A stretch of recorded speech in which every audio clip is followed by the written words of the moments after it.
do a few of your voices for us, and then I want to talk about how you construct your impressions and how you use that in voiceover. But any favorite characters that you've done that you've noticed people really kind of resonate with? Well, people really like my SpongeBob. And then I also do Plankton as well. I actually do a lot of the cast from SpongeBob.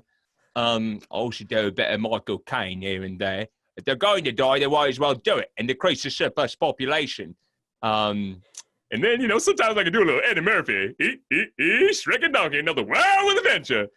And this one is a really annoying one, but not many people can do it. So I do Iago from Aladdin. Sorry, my mic was peaking. So Miles, you know, a lot of people ask, like, what is your process in taking on these characters, and how have you used your, you know, knack for impressions to develop your own characters in voiceover?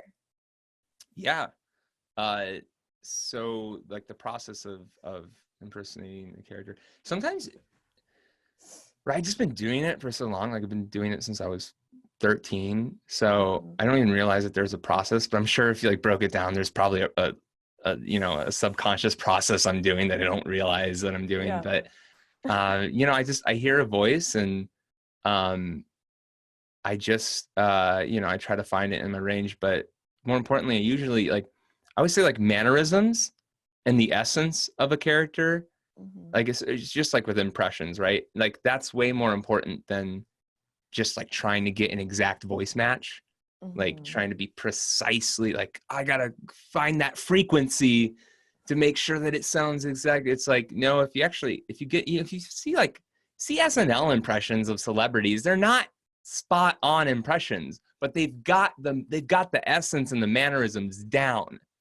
They've got it down, and then they you know, they hyperbolize it, and so it's hilarious and whatnot. They lampoon it. So yeah, that's what I always say when people are like, I can't get that voice. And it's like, well, just try like copying the mannerisms. Like try ordering coffee as that character and how would that character order coffee? I love it. Yeah. Did that help you in developing your own original characters? You know, it probably does. And I probably don't even realize how much it helps me develop my own characters. Cause it's just, even like for this, so I got booked with this, I'm like a recurring character in this series called Totally TV. And I ended like, I took the essence of a character from a really popular British sitcom called IT Crowd.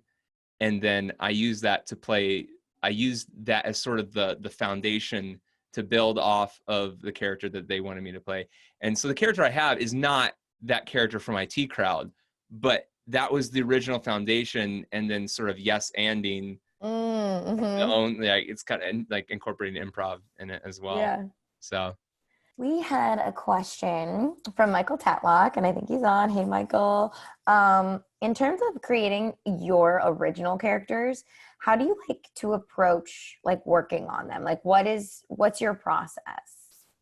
Process of approaching original characters. Well, like in animation, obviously, you know, we're talking voiceover. Usually they'll have a sketch or like the full drawing photo of the character. And I don't know. I just sometimes I'll just see a character and I'll know his voice. I'm sure there's like a process there or something. I'm like, okay, listen, this guy's confident. You know, it'd be fun to kind of play him a little cocky. All right. Okay. That's good. You know, maybe he'll sound more like this when he's talking, you know. It's hard. I've never like really broke down the process, but you know, just I'd say look at the character or look at the description if there isn't a picture of the character, and have fun. And especially improv. Can you talk a little bit about how important improv is? Because we're big fans of improv. Yeah, I mean, it sets you apart, right? You know, always put a button on your auditions and whatnot, like make you stand out. So if you're if you're able to riff a little bit. Now, you know, when you go actually and record, they might want you to stick right to the script. You know, it depends on who you're with, but it's a lot better to show that you can improv than you can't, because they can just say don't improv and you're like, oh, fine. But if you do improv and they really like it, then they're like, oh my gosh, do that again. yes, and and you just kind of like, well, improv. I think improv shows that you understand the character. You're like, this character would do this, even though it's not written in the script. Like, I think this character would do this, or they'd snort at the end of this, Yeah. or something like that. You know, just add your own little flair. Love it.